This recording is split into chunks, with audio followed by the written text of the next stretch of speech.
ဒီကားကတော့ Jaguar Type 00 concept ကားပါ Jaguar ကသူတို့ရဲ့ brand identity ကိုအပြည့်အဝပြောင်းလဲတော့မယ်ဆိုတဲ့အချက်ကိုပြသဖို့အတွက် Jaguar ကဒီ Type 00ကိုထုတ်ပြလိုက်တာပါ Jaguar ဆိုတာ British luxury car brand တစ်ခုပါနှစ်ပေါင်းများစွာ elegant design နဲ့ smooth performance ကိုဦးစားပေးလာတဲ့ brand ဆိုလည်းမမှားပါဘူးဒီကားမှာအရင် Jaguar ရဲ့ classic luxury style ကိုမတွေ့ရတော့ပါဘူးအဲအစားအရန် bold ခက်တဲ့ design futuristic ဖြစ်တဲ့ body shape နဲ့ဒီကားကအနာဂတ်ကလာတာလို့ထင်စေမဲ့ look ကိုပဲသုံးထားတာပါ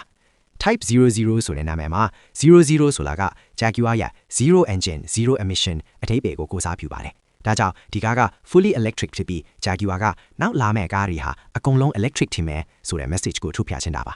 interior ကလည်းကားတစ်စီးရဲ့အတွင်းခန်းထက် luxury lounge တစ်ခုနဲ့ပိုတူပါတယ်ခလုတ်ထွေများများစားစားမရှိဘဲ minimal design နဲ့အနာဂတ် luxury ကိုပြထားပါတယ်သင်ရော Jaguar brand ကိုအရင်ကသိခဲ့လား comment မှာပြောခဲ့ပါနော်